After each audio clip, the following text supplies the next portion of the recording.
right, chances are in the past year, you or someone you love has had contact with a doctor, especially during this pandemic. But have you ever stopped to ask just how much you really know about that doctor? Yeah, it's an important question. And tonight, KPRC2 investigator Joel Eisenbaum is revealing the doctors who've had some trouble. One of them is about to go to prison, but he still has his license and he's still seeing patients. With this seemingly never-ending pandemic, a lot of us are counting on doctors more than ever. But the bare naked truth is they're not all created equal. Are you still seeing female patients, sir? I'm the victim of the circumstances. You're the victim. Yeah, I'm the victim of circumstances. KPRC2 Investigates has been on the trail of doctors who are in trouble. Do you want him to put that away and you'll talk to me? Okay. We'll stop tape.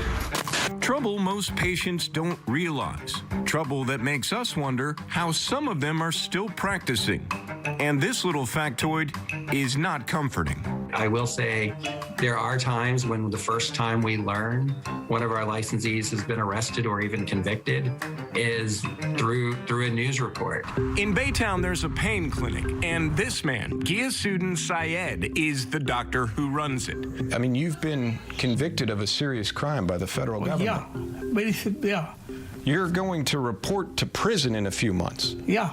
Dr. Syed has been convicted of a federal crime, pleading guilty to conspiracy for funneling lab testing to a certain company for hundreds of thousands of dollars in kickbacks. You have to report to prison in July. I'm very honest. I'm very clean. I know only the Lord knows me. I'm not did anything wrong. But Syed has a troubled history with the Texas Medical Board, too. In 2016, the board found Syed failed to meet an adequate standard of care. In 2019, the board found he was prescribing drugs to patients he should not have been. And just last year, the board ruled the doctor behaved inappropriately with 3 female patients. Did you inappropriately touch any of these women? There's no reason. I'm sitting in this cubicle, one medical assistant here, one doctor here, my wife is next door. Syed kept his medical license through all of it, has it right now, is still seeing patients. The Texas Medical Board would not talk to us specifically about any doctor. But as a patient, you should know the process for permanently pulling a doc's license does not happen quickly. Not all of that schedule is under our control because we now have an outside judge and they have their own scheduling issues and that they have to meet. But the quickest it would really ever happen would be about 9 to 12 months, and it can take longer. That gray area is often unknown to patients. And even if you look a doctor up on TMB's website, you may not be getting the full picture. I was wondering what was going on. My name is Dale Messer. I'm a family doctor. On YouTube, you can find an advertisement for a family doctor who practices in Alvin by the name of Dale Messer. Dr. Messer has not been convicted of any crime, but the Texas Medical Board has barred him from seeing female patients. I'm not doing anything wrong. You're not doing anything wrong? Can you tell us a little bit about what happened at the hospital? TMB documents reveal that at this Clear Lake hospital, Messer allegedly had consensual sex with a patient in her hospital room. That not only violates ethical standards, but in Texas, under certain circumstances, it can be illegal. No police report or criminal complaint was filed against Messer, and he has not been criminally charged.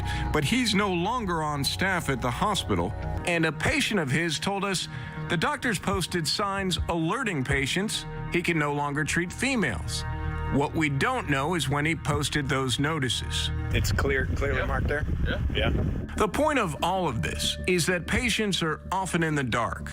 The truth is, the Texas Medical Board largely relies on doctors to self-report legal trouble. For some of our licensees, if they get arrested on Tuesday, we'll get a push notification by Friday.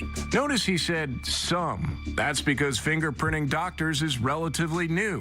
So doctors who have been practicing for decades were never fingerprinted and are not required to be. In the name of public safety. In the interim, we do require physicians, they renew every 2 years. And on those renewals, they are required to answer questions, including whether they've been arrested during that time frame. On click2houston.com, we've put together the links you need to check out not only medical doctors, but other medical professionals. Also, our conversation with the Texas Medical Board is pretty revealing.